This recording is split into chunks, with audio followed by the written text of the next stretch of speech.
Es una tortura. Imaginen escuchar eso.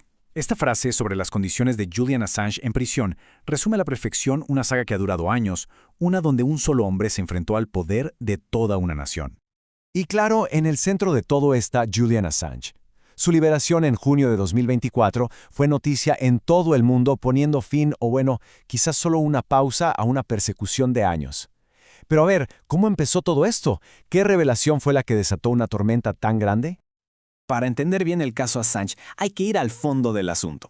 Y aquí la cosa se pone interesante porque la historia se parte en dos versiones que no podrían ser más opuestas. A ver, analicemos esto. Por un lado, para el gobierno de Estados Unidos, Assange es un terrorista de alta tecnología, alguien que violó la ley de espionaje. Pero por el otro, para todos sus defensores, es simplemente un periodista, un editor que hizo lo que se supone que debe hacer la prensa, publicar la verdad, sin importar qué tan incómoda sea. Este choque de ideas, de verdad, es el corazón de todo este enredo. ¿Pero cuál fue la gota que derramó el vaso? Todo explotó con la publicación de un video.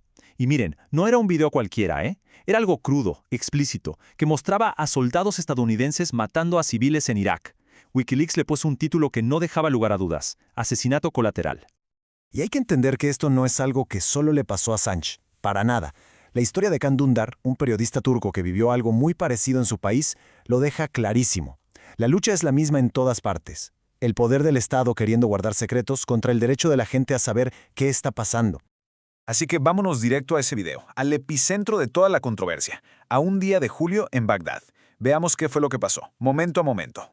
Piénsenlo, todo pasó en cuestión de minutos. Un grupo de gente va caminando por la calle, entre ellos dos periodistas de la agencia Reuters. Desde el cielo, los pilotos de un helicóptero Apache los observan y cometen un error fatal. Confunden una cámara con un lanzagranadas. Y de ahí, la orden, fuego. El ataque es devastador, y por si fuera poco, cuando una camioneta se acerca para ayudar a los heridos, también le disparan. Pero lo que de verdad te deja helado es el audio de la cabina. Te das cuenta de que la distancia física crea una distancia moral brutal. Como dice la cita, para ellos era un videojuego. La gente de abajo no eran personas, eran objetivos en una pantalla, subhumanos, así se oye en la grabación. Pero claro, abajo, en el suelo, eso no era ningún videojuego, era una tragedia real. Una que unió para siempre los destinos de dos personas que no podían ser más diferentes, un soldado de Estados Unidos y un niño de Irak. Y es aquí donde la historia se vuelve profundamente humana. Por un lado tenemos a Ethan McCord. Él era el soldado que llegó a la escena, el que sacó a los niños heridos de la camioneta. Y por el otro lado, a Zahad Mutasar, que en ese entonces tenía solo 10 años. Él estaba dentro de esa camioneta y le tocó ver cómo mataban a su padre. Para Ethan, el soldado, el shock fue instantáneo. Fue visceral. Esto ya no era una misión, no era una pantalla. Era la realidad en su forma más cruda. Y lo destrozó por dentro. La frase que dijo después, bueno, apenas si se puede describir el nivel de trauma que revela. Y lo de Ethan no fue un caso aislado, para nada. Vean este número, 8.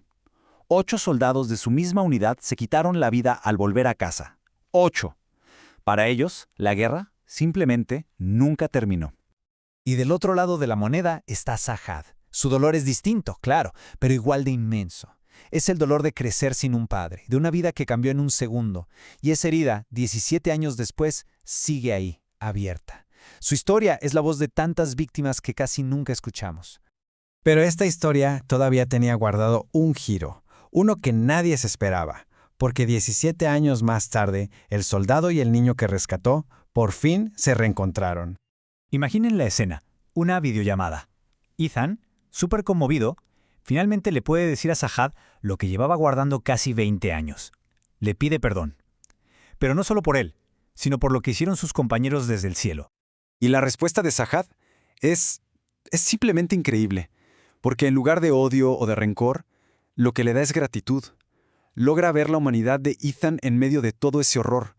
Le da las gracias por haberlo salvado, haciendo una distinción clarísima entre el hombre y el sistema que le arrebató a su padre. De verdad, un momento de conexión humana impresionante. Y pensemos en algo. Este momento tan poderoso solo fue posible porque alguien filtró ese video. Y eso nos regresa al panorama general. El caso Assange no se trata solo de un video. Se trata de las consecuencias gigantescas que esto tiene para el periodismo y para la verdad misma.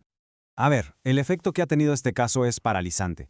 Los medios que antes trabajaban con Wikileaks ahora le piensan 2 veces. Los periodistas andan con más cuidado antes de meterse con temas de seguridad nacional. Y aquí está el punto clave. Toda la atención de la justicia se fue contra el mensajero. Y el mensaje, o sea, los posibles crímenes de guerra, de eso casi nadie habla. Este caso también deja ver un doble estándar, pero clarísimo. Hay una idea por ahí que se llama víctimas dignas y víctimas indignas. Básicamente explica por qué a ciertas personas, como Alexei Navalny, se les ve como héroes y a otros, como a Julian Assange, como criminales. Es un juego político bastante cínico. La víctima importa solo si ayuda a la agenda política del momento. Y si lo vemos en perspectiva, ese video, Asesinato Colateral, fue como un adelanto de hacia dónde iba la guerra. Cada vez más distante, más deshumanizada. La progresión es hasta lógica, pero da miedo. Empezamos con pilotos en helicópteros, luego pasamos a operadores de drones a miles de kilómetros. ¿Y ahora? Ahora estamos entrando en la era donde una inteligencia artificial decide a quién atacar. Y todo esto nos deja con una pregunta que de verdad inquieta.